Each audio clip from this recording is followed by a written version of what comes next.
Muito bem, eu vou fazer um vídeo aqui bem interessante sobre essa questão do livro negro do capitalismo. Eu ouvi falar desse livro, imagino que sim.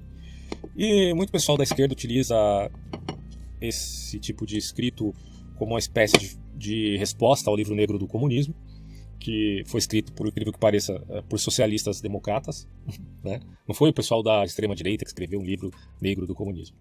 Foi o pessoal que preza por um socialismo que não seja ditatorial, tá? Mas mesmo assim, houve então essa formulação do livro negro do capitalismo e eu vou dar meu parecer aqui nesta fala. E eu digo assim, ó, primeiro, e fico a me perguntar como é possível que ninguém ainda tenha escrito um livro chamado O Sagrado Direito das Vítimas. Talvez alguém já tenha escrito, né? Eu não tenho essa ciência ainda. Mas enfim, eu digo isso quando me lembro aqui do genocídio armênio, ou do genocídio, ou vamos colocar assim, morticídio, genocídio, como você quiser chamar. Eu sei que entre genocídio, morticídio, democídio e classicídio, vocês estão vendo que são palavras diferentes, porque genocídio tem a ver com uma perseguição a um determinado povo, uma determinada, vamos colocar assim, a grosso modo, genética. Tá? Então, essas coisas têm que ficar bem colocadas aí. O que é genocídio? Né? Você não pode usar o Marco Antônio Villa para tentar definir o que é genocídio, porque ele literalmente extrapola o conceito de genocídio. Assim como várias outras pessoas aqui no Brasil, que colocam o governo Bolsonaro como um governo genocida. Mas genocídio em que sentido? A meu ver, como eu já falei antes, o governo Bolsonaro é sim responsável pelo morticídio, veja bem, é diferente de genocídio, né? Pelo morticídio que aconteceu no Brasil por conta da pandemia. Por irregularidades, por falta de competência, por corrupção, não só o governo, no caso da corrupção, não só o governo Bolsonaro, mas principalmente até alguns estados específicos, né? Mas é lógico, é evidente que o governo Bolsonaro é responsável por essa má gestão frente à pandemia, e eles devem ser culpados por isso. Agora, chamar isso de genocídio é usar de maneira muito gratuita o conceito mesmo, tá? Nenhum tribunal internacional consideraria isso um genocídio nos termos que é definido pelos próprios tratados internacionais. Mas aqui a gente está considerando morticídio e genocídio graves como o dos armênios, dos ucranianos na fome da década de 30, que é o famoso Holodomor, né? Onde, ao que parece, as vítimas não tiveram sequer direito à sua memória, que é uma coisa terrível. O direito à memória é um dos direitos inalienáveis do ser humano. O direito a ter memória. Tá? Você não pode ir lá defender a Inquisição e dizer que os inquisidores estavam certos em queimar os ossos das suas próprias vítimas, tentando apagar a sua memória. Você não pode, não que eu quero comparar a Inquisição com esses totalitarismos vorazes por sangue do século XX, que são efetivamente piores, evidentemente.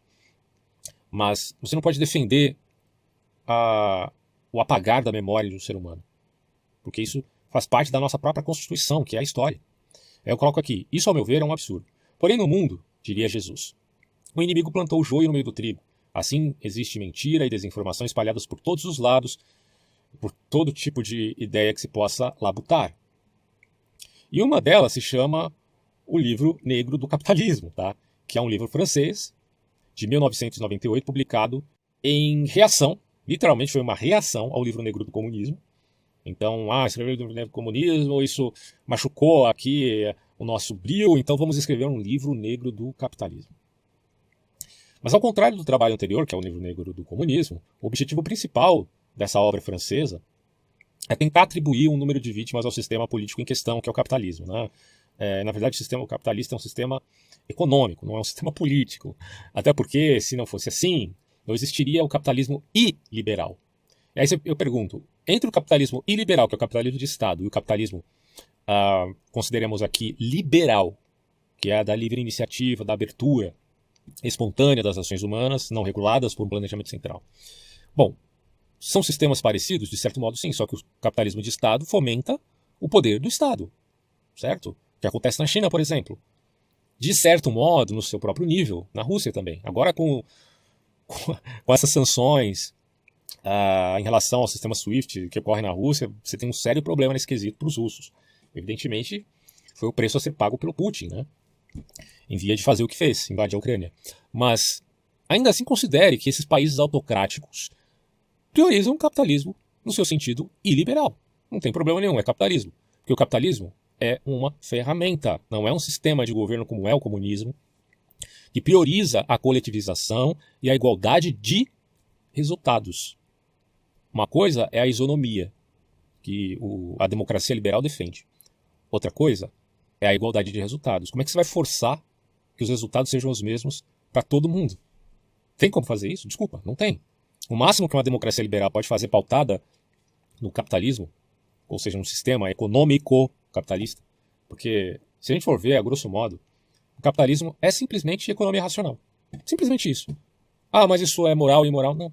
Isso não tem a ver com moralidade, isso tem a ver com pragmatismo. É diferente. Eu não estou dizendo que a sua moral deve ser utilitarista. Eu não estou dizendo isso. O que eu estou dizendo é, existe um sistema de economia racional. E ele se pauta na ideia que Adam Smith chamava da riqueza das nações.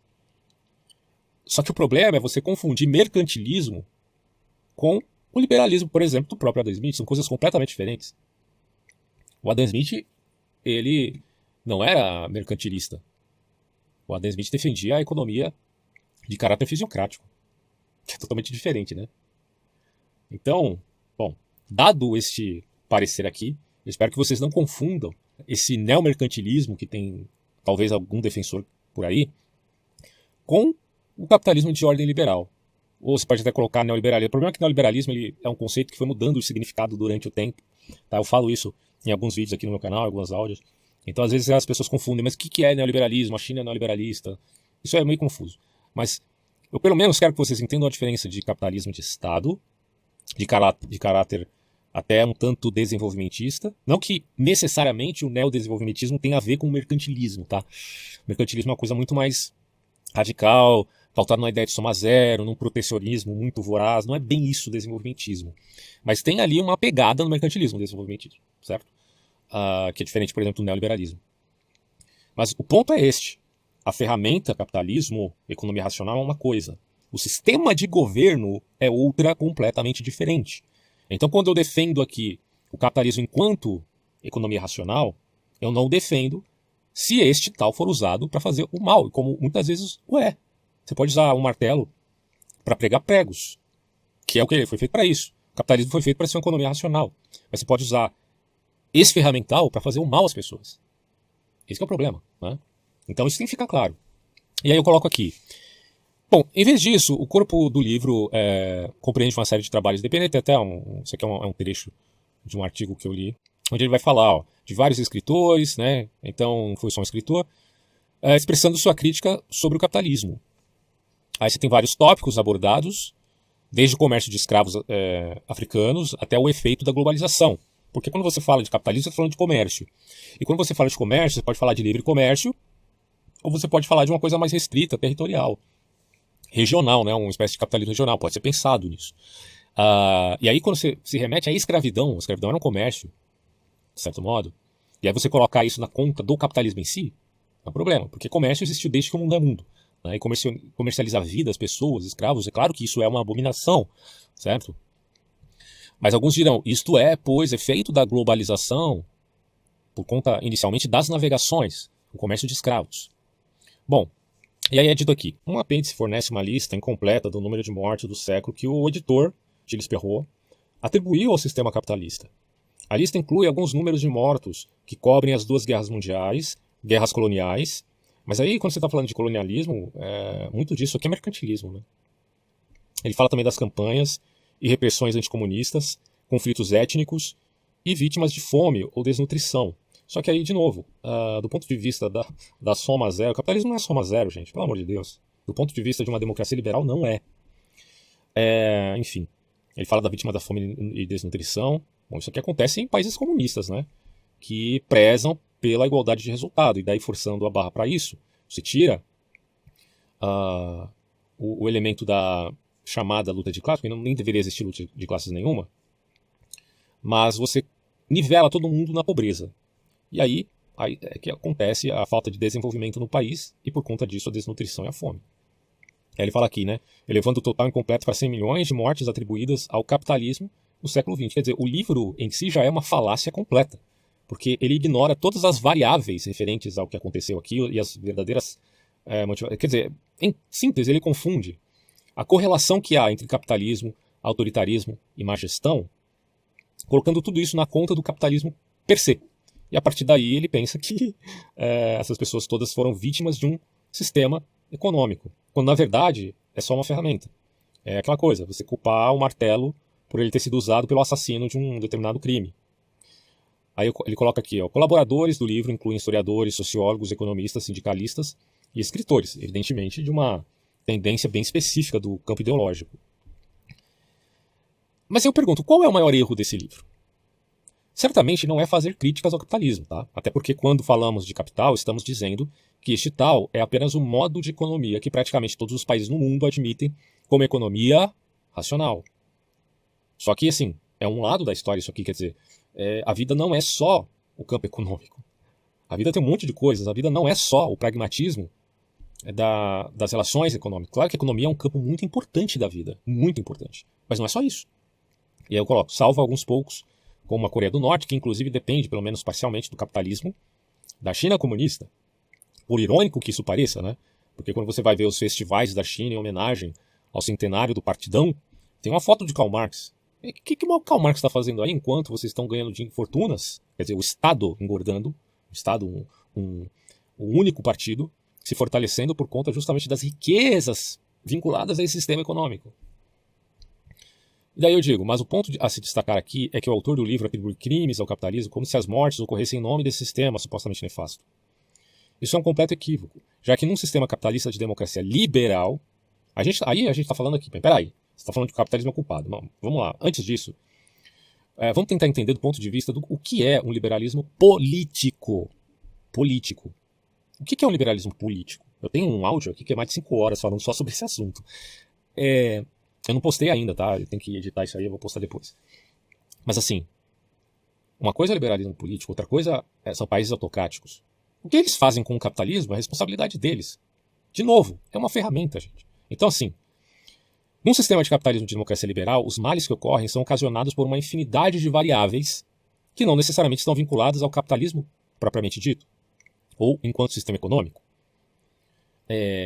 Muito pelo contrário, pois se não tivéssemos um sistema econômico de alocação racional, onde você tem propriedade privada de mercado, ou seja, propriedade privada dos meios de produção, se a gente não tivesse isso, o que imperaria na sociedade seria a pobreza e, por consequência, um sistema que já existe aí para todo mundo conhece, né? Que é o de Cuba, da Venezuela, da Coreia do Norte. Então não é novidade para ninguém isso.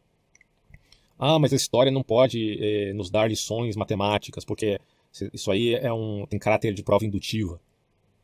Tá? Então, você quer correr o risco, em detrimento de todas as lições da história, para dizer que no seu caso vai ser diferente? Então faça isso com o seu país e veja as consequências. Bom, aí eu digo aqui, como vimos, o Livro Negro do Capitalismo é uma peça reativa, ressentida, eu diria, ao Livro Negro do Comunismo, que alguns malucos por aí tentam refutar. Apesar da comunidade internacional e os países do leste europeu e até a União Europeia considerar o comunismo tão maléfico quanto o nazismo. O comunismo enquanto ditadura, tá? É claro que esses países da Europa não são contra o socialismo enquanto um socialismo que preze pelos direitos e deveres e que esteja no campo democrático. Isso aí é facilmente aceito e até favorecido na Europa, o socialismo em detrimento, por exemplo, do populismo de direita. Eles favorecem o socialismo aí. Só que eles condenam o comunismo enquanto ditadura do proletariado.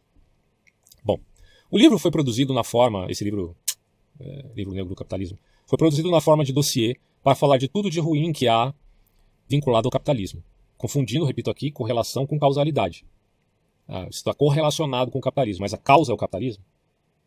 Olha a falácia aí, né? Evidentemente que o sistema capitalista não é perfeito, mas ele não foi feito para produzir genocídios, como é o caso do comunismo em via da ditadura do proletariado. No caso do comunismo não é nem genocídio, é classicídio, é diferente. A ditadura do proletariado é produzida para fomentar o classicídio, isso é uma coisa óbvia. Que, admitindo a guerra como parteira da história, prega a ditadura do proletariado, repito aqui. O comunismo tem, enfim, de algum modo, parentesco com os revolucionários franceses, que, ironicamente, eram burgueses, né? Porque Marx está tentando olhar aqui um nous histórico, e mais ainda Engels, né, do que Marx. E a partir daí, eles acreditam que o capitalismo foi uma evolução, certo? Do espírito, do ponto de vista, claro, materialista, não idealista hegeliano. E que, portanto, agora a gente tem que superar o capitalismo, já que o capitalismo superou o feudalismo e por aí vai. Então não é estranho que ver a Revolução Francesa com bons olhos, em vista de que a violência ou a guerra é a parteira da história, tenha sido algo admitido, ou admissível inicialmente, pelo menos, pelo Karl Marx, o Marx jovem. Tanto que no Manifesto Comunista o que você vê ali é mais ou menos isso. Aí eu coloco aqui, tanto em um quanto em outro, no caso a Revolução Francesa ou a Revolução Bolchevique, dizem que não é possível fazer revolução com águas de rosas, mas com derramamento de sangue. Sinceramente, depois do século XX, de todos os desastres relativos a ideologias e políticas opressoras, eu não sei como é possível que a maioria das pessoas não admita, que a maioria dos indivíduos que têm um bom senso, né, não admitam o princípio conservador da prudência e ceticismo. Me parece uma loucura das mais pérfidas. E eu coloco isso olhando para o conservador como sendo alguém que diz, olha, vamos ter prudência porque historicamente a gente sabe que geralmente acontece. Então o conservador ele não está colocando a coisa em caráter de necessidade, de que sempre será assim. Mas ele está colocando a coisa no senso da prudência, em olhar para o passado e ver que aquilo que aconteceu lá não pode ser repetido agora. Então, não é que o conservador não admita mudanças e progresso. Ele admite, mas ele também não acha que o progresso é uma necessidade, como os próprios revolucionários pensam. Tá? E é desse espírito arbitrário dos revolucionários, dos construtivistas da sociedade, é que a gente teve males terríveis. É o que nos adverte o Hayek, na sua obra Caminho da Servidão. E aí eu digo aqui, o livro negro do capitalismo erra por atribuir ao capitalismo os mortos de variadas esferas de ações, né, vinculando guerras, comércios de escravos, etc. Como se o fator vinculante desses desastres humanos fossem provocados justamente pela tentativa de implantação do capitalismo. Mas isso simplesmente não é verdade. Né? Ninguém ali levantou a bandeira capitalista do cifrão e lutou de modo arbitrário para implantar o capitalismo opressor. Male você vê os Estados Unidos tentando trazer os países autocráticos à democracia liberal. Isso acontece. Muita gente acusa, por exemplo, os Estados Unidos de fomentar as revoluções coloridas, por exemplo. Não só os Estados Unidos, mas os países atlantistas. Essa questão aí da guerra de narrativa entre a OTAN e os simpatizantes do sistema russo, chinês. Bom, mas até essa coisa dos Estados Unidos levar a democracia para países de linha dura, como acontece no Oriente Médio, por exemplo, no Afeganistão, né, que foi um desastre completo, isso não necessariamente tem a ver com o sistema econômico. As motivações das guerras, de fato, podem conter a questão econômica, evidentemente, como é o caso do protecionismo e o jogo de soma zero. Mas, como eu já disse, a globalização econômica não tem a ver necessariamente com o jogo de soma zero. Se você quer trazer uma criticidade a esse aspecto da globalização econômica, você pode usar, por exemplo, o trilema do Dani Rodrik. Né? Eu tenho um vídeo e um podcast onde eu falo sobre esse assunto. Talvez aí seja uma coisa mais sofisticada para a gente repensar. Agora, dizer que o capitalismo em si provoca genocídios é assim, um absurdo, não faz sentido nenhum. Aí eu coloco aqui, a colonização, de certo modo, tinha essas atribuições, né? Porém, em termos mercantilistas e não de capitalismo liberal. Os adeptos da escola fisiocrática, como Adam Smith, se opunham fortemente ao mercantilismo, como eu já mencionei. Até no século XX, o Lord Keynes foi acusado de ser um neomercantilista, inclusive pelos liberais, né? Justamente por defender intervenções governamentais na economia. Claro que não podemos dizer aqui que desenvolvimentismo ou neodesenvolvimentismo é o mesmo que mercantilismo, mas ainda assim, a ideia das riquezas das nações de Adam Smith não se aplica necessariamente a um sistema opressor. E por favor, gente, não confundam Adam Smith com Mandeville. Tem muita gente que acha que o exemplo que Adam Smith dá do pão, do padeiro, né, aquela história toda, tem a ver com a fábula das abelhas de Mandeville, onde falta de caráter, imoralidade podem trazer benefícios à sociedade. Isso não foi apregoado por Adam Smith, porque Adam Smith não defende o egoísmo. Ele defende o interesse próprio que seja nobre, porque o padeiro tem interesse de sustentar a sua família, não só a sua vida, né, a sua família inteira. Então, por mais que haja aí uma particularização do interesse, ele não é egoísta propriamente dito. Isso não confunda o que acontece na parábola, vamos colocar assim na fábula, melhor dizendo, né, das abelhas de Mandeville, com a tal mão invisível. Para quem quiser entender isso melhor, eu recomendo muito a obra do Michael Novak, Capitalismo Democrático. Ali, gente, vocês vão conseguir entender bem qual a diferença, né, digamos assim. Inclusive o Michael Novak faz uma crítica muito interessante ao Max Weber. Né? Só para vocês terem ideia, eu vou ler alguns trechos aqui para a gente entender melhor isso. Vamos lá, deixa eu pegar aqui alguns prints que eu já tinha feito. Bom, então a obra é O Espírito do Capitalismo Democrático, tá? O Novak vai dizer, por exemplo, o seguinte, ó. Dá liberdade para sonhar e realização realista dos sonhos, sistema democrático. Aí ele diz, na armadilha de uma economia de soma zero, a guerra de todos contra todos, hobbesiana, faz com que a democracia pareça impraticável, porque é um sistema, de certo modo, competitivo dentro dessa economia liberal. Aí ele fala, liberada pelo crescimento econômico, a democracia ganha o consenso comum. Não apenas a lógica da democracia e a lógica da economia de mercado se fortalecem. Então, é isso que tem que ficar claro.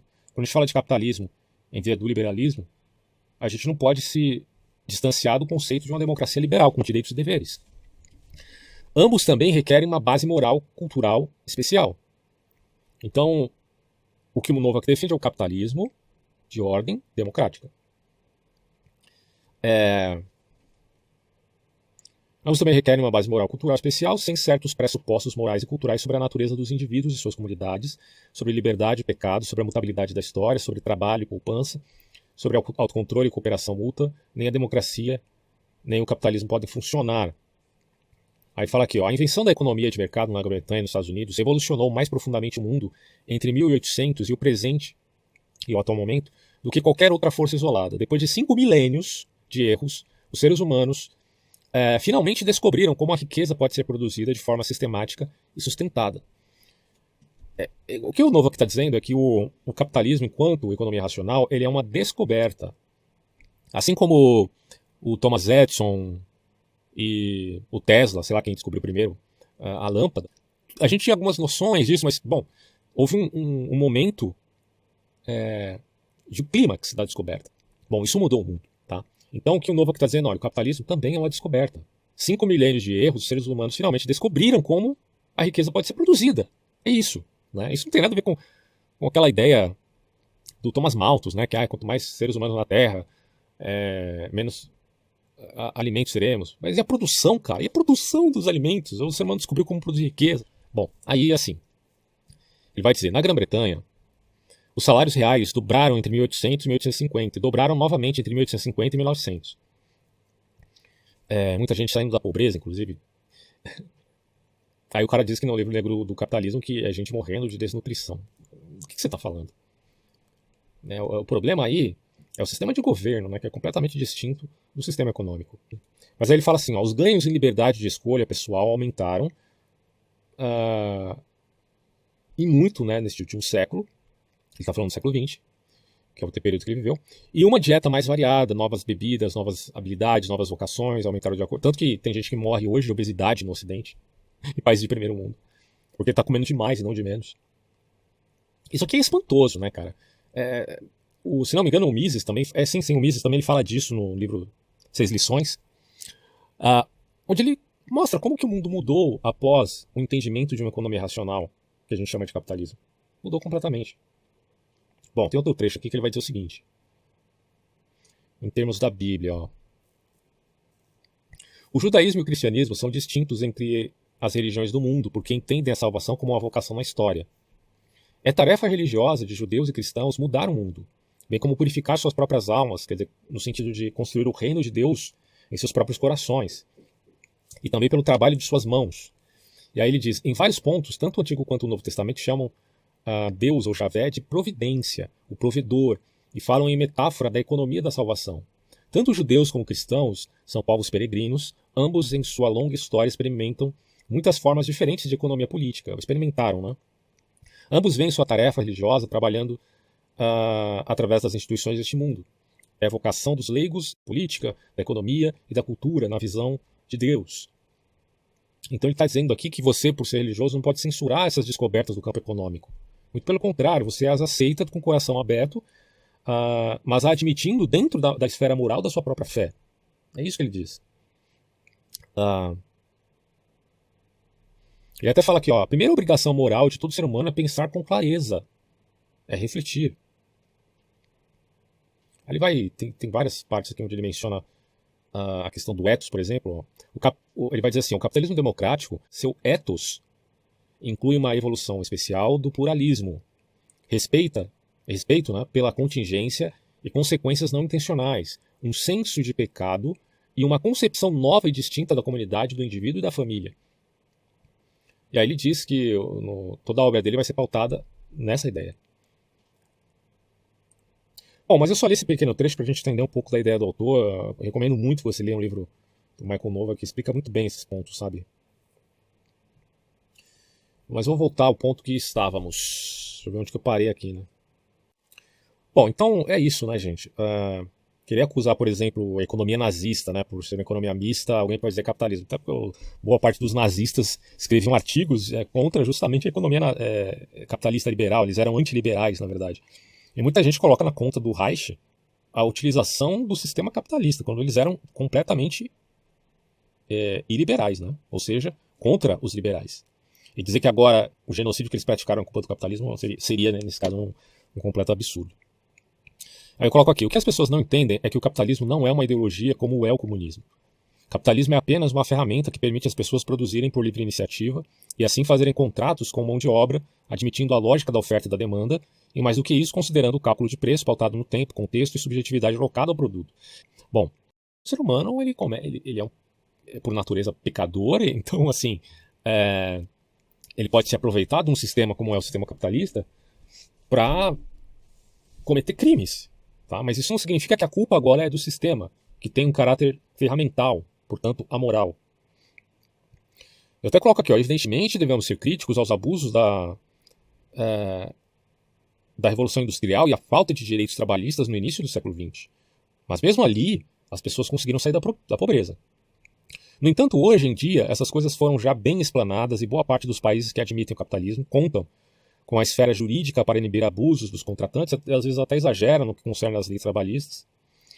Porque, por exemplo, se você comparar os Estados Unidos com o Brasil em termos de leis trabalhistas, aqui é muito mais. Só que olha a condição que o brasileiro vive em termos de poder de compra se comparado aos Estados Unidos. Então é uma coisa a se refletir, né?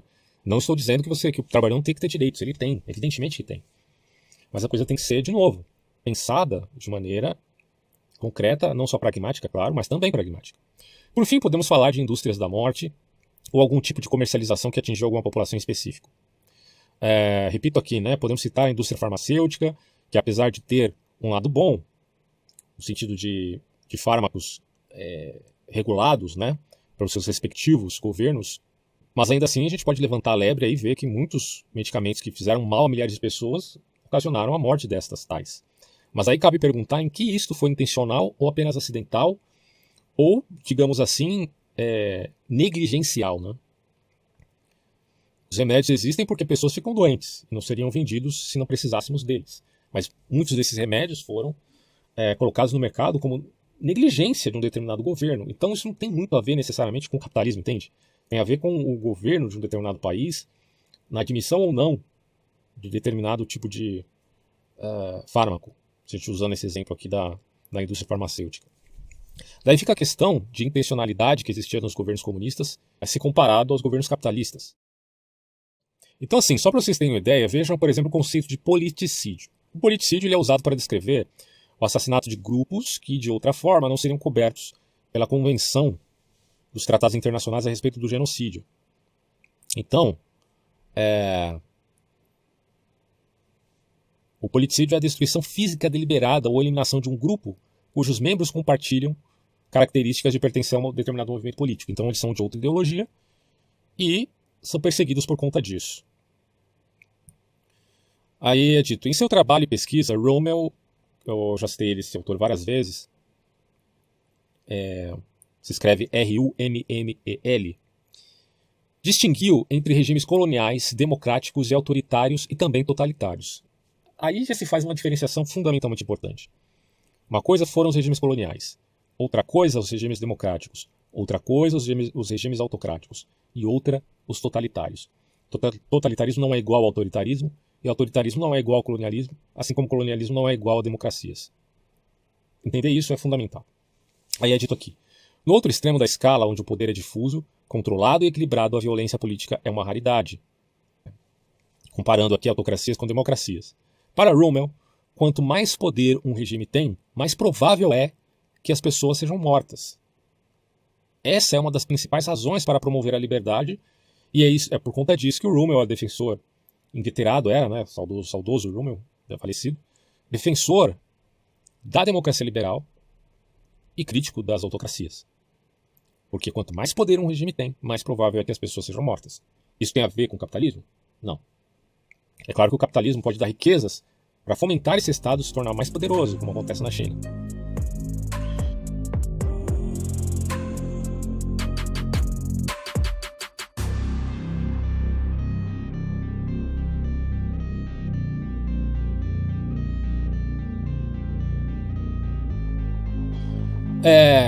Rummel foi um dos primeiros pesquisadores da teoria da paz democrática, que muitos contestam hoje por conta daquele argumento do indutivismo, né?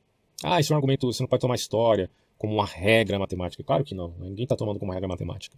Mas a gente está considerando em termos de uma observação do ponto de vista de generalizações e não de universalização. O Rummel descobriu, por exemplo, que houve 205 guerras entre não-democracias, 166 guerras entre não-democracias e democracias, e nenhuma guerra entre democracias durante o período entre 1816 e 2005.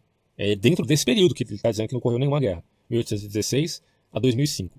Você pode até, mas tem exemplo tal ali, aqui, acolá, tá. Mas dá para comparar com esses outros números aqui? Não dá, né?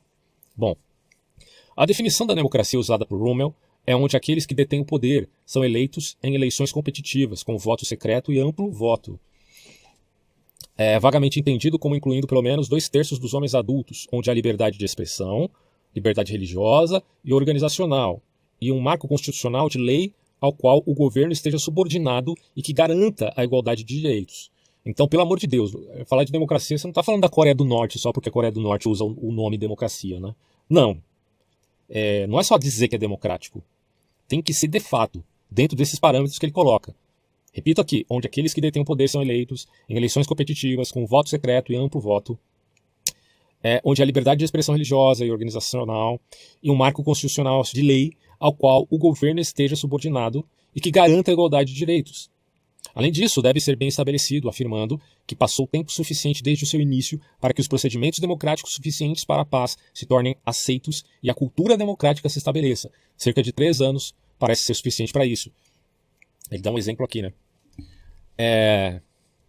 Aí eu coloco aqui, enquanto o democídio requer a intenção governamental, Rummel também estava interessado, dizendo isso, também estava interessado em analisar os efeitos de regimes que involuntariamente, mas culposamente, causam a morte de seus cidadãos por negligência, incompetência ou pura indiferença.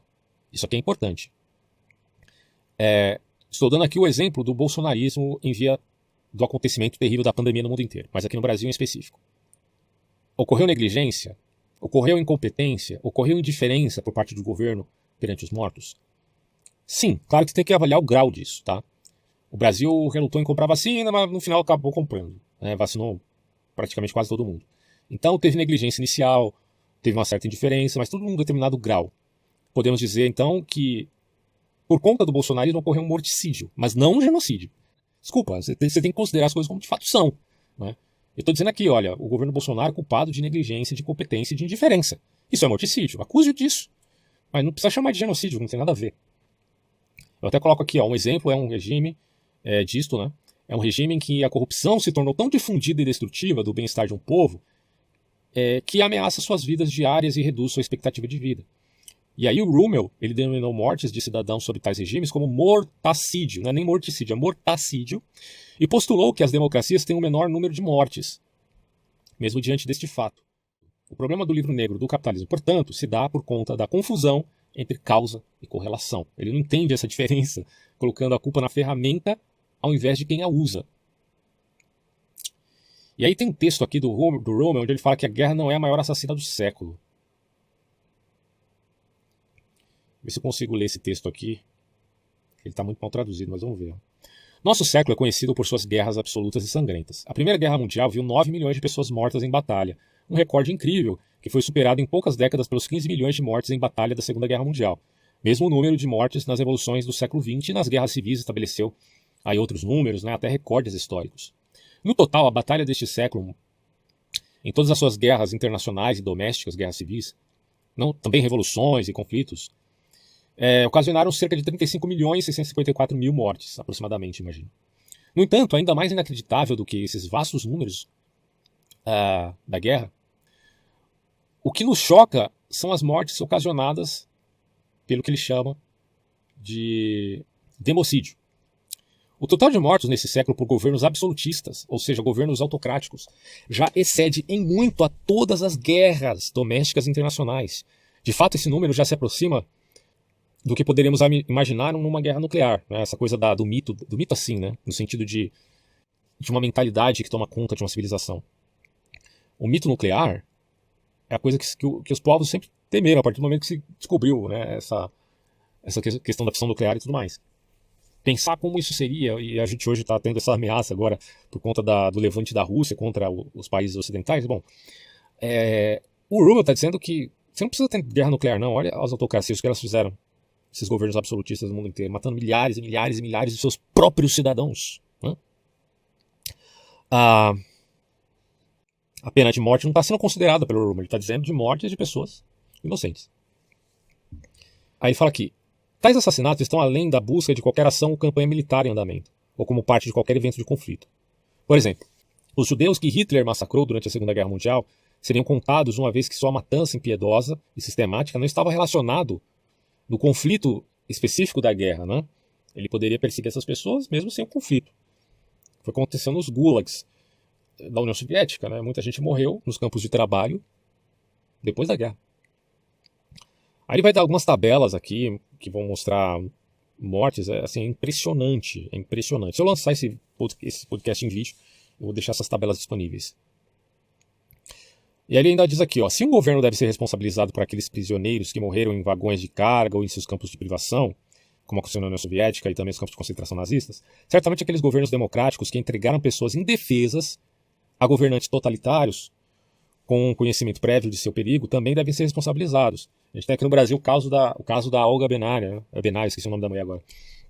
Enfim, ela foi entregue, tem até os filmes aí, ela foi entregue pelo governo brasileiro aos nazistas. Então, por mais que a mulher fosse guerrilheira, criminosa, tudo bem, mas você vai mandar ela para o campo nazista, pô, pelo amor de Deus. No que diz respeito agora às estatísticas gerais de mortalidade mostradas na tabela, é triste. Eu vou deixar depois o link, tá, desse artigo, para que vocês possam ver a tabela. É triste que centenas de milhares de pessoas possam ser mortas por governos com quase nenhum murmúrio internacional. É só a hipocrisia que a gente tem, geralmente. Enquanto uma guerra matando várias milhares de pessoas pode causar um clamor mundial imediato e uma reação global, essas mortes por democídio não causam esse mesmo clamor. Basta contrastar o foco internacional na relativamente menor, né, da Guerra das Ilhas Malvinas, na Grã-Bretanha e da Argentina, com a ampla falta de interesse no assassinato do Burundi, onde ocorreram 100 mil mortes de Hutus em 1972, ou da Indonésia, massacrando provavelmente 600 mil pessoas em 1965. Dentre eles comunistas, né? Lá na Indonésia eles matavam comunistas. Comunistas entre aspas, né? Porque muita gente não tinha nada a ver com política e deve ter morrido aqui.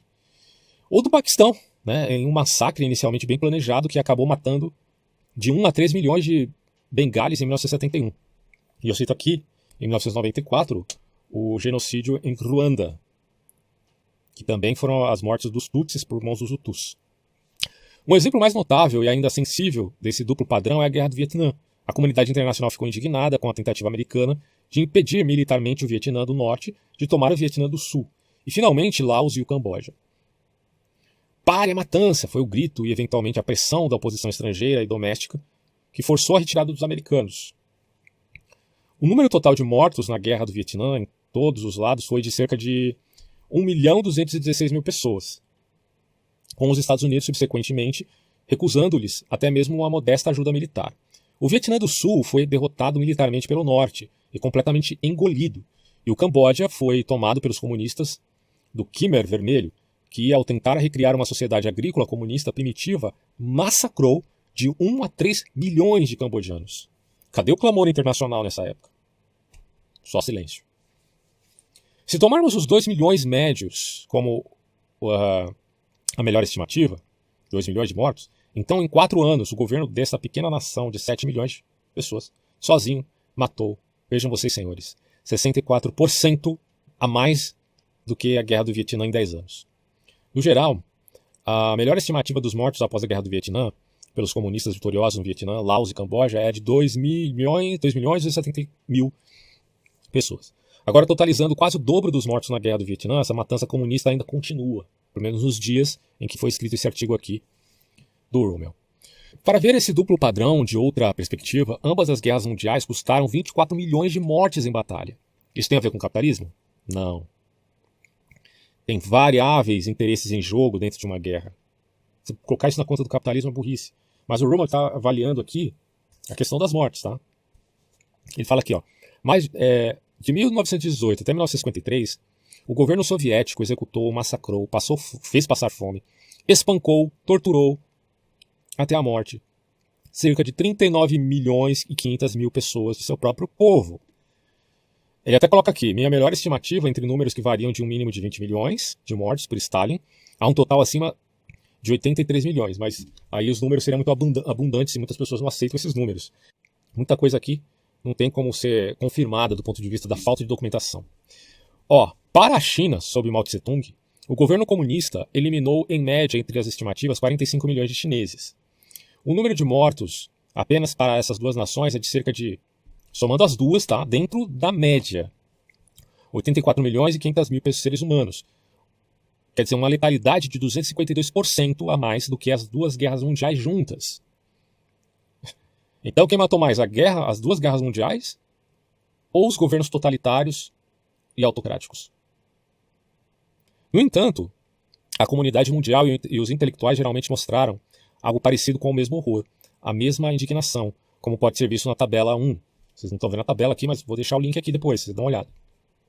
Os governos comunistas são quase 4 vezes mais letais para seus cidadãos do que os não comunistas. 4 vezes mais letais. Em termos per capita, quase 2 vezes mais letais, mesmo considerando as enormes populações da União Soviética e da China. Por maior que seja o número de mortes per capita para os governos comunistas, é quase o mesmo que para os governos não livres, autocráticos. Isso se deve aos massacres e assassinatos em larga escala no pequeno país do Timor-Leste, onde desde 1975 a Indonésia eliminou, além da guerra de guerrilha e violência associada, cerca de 100 mil timorenses, de uma população de 600 mil. Omitir esse país sozinho reduziria a média de mortos por governos não comunistas e não livres para 397 por 10 mil habitantes, ou significativamente menos que os 477 por 10 mil para países comunistas. Então, não importa se é extrema-esquerda, extrema-direita, meu amigo, tá matando, tá matando. Só que ele está dizendo que o comunista tem uma escala maior dentro da esfera do domínio da ditadura do proletariado.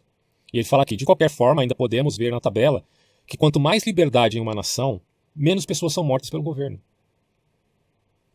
Essa é a generalização que ele faz. Ele não está universalizando isso, mas ele está vendo os dados pautados na interdependência entre pessoas, nas relações sociais. O que elas nos mostram é exatamente isto. Quanto mais liberdade uma nação tem, menor o número de mortos pelo próprio governo. Se isso aqui não é importante, eu não sei mais o que é. Desculpa, eu estou falando no contexto político. A liberdade age para frear o uso do poder de uma elite governante sobre a vida e a morte para perseguir suas políticas e garantir seu domínio. Este princípio parece ter sido violado em 2 casos especiais acima mencionados. Um deles foi o governo francês, realizando assassinatos em massa na colônia da Argélia, onde, comparados aos franceses, os argelinos eram cidadãos de segunda classe para eles, sem direito ao voto nas eleições francesas. E no outro caso, as democracias aliadas agiram durante e logo após a guerra, sob estrito sigilo, para entregar estrangeiros a um governo comunista. Isso também é um crime das democracias corrompidas, evidentemente, estão entregando cidadãos a governos totalitários. Ele fala aqui, esses estrangeiros, é claro, não tinham direitos como cidadãos que os protegessem nas próprias democracias. Mas aí ele fala, em nenhum caso encontrei um governo democrático realizando ele mesmo os massacres, genocídios e execuções em massa de seus próprios cidadãos, apesar de serem culpados de entregar pessoas aos totalitários, enfim, depende do cada caso é um caso, mas o Rummel não viu nenhum governo democrático dentro da esfera do próprio conceito, em sua concreção, tá? Não só nominalmente, ele não viu tais democracias executando pessoas em massa. Aí ele diz, nem encontrei um caso em que as políticas de tal governo tenham resultado consciente ou diretamente na morte em grande escala de seu povo através de privações, torturas, espancamentos e coisas do gênero.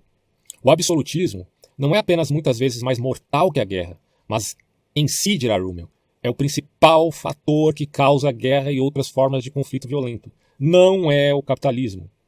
É sim o sistema de governo autoritário, absoluto.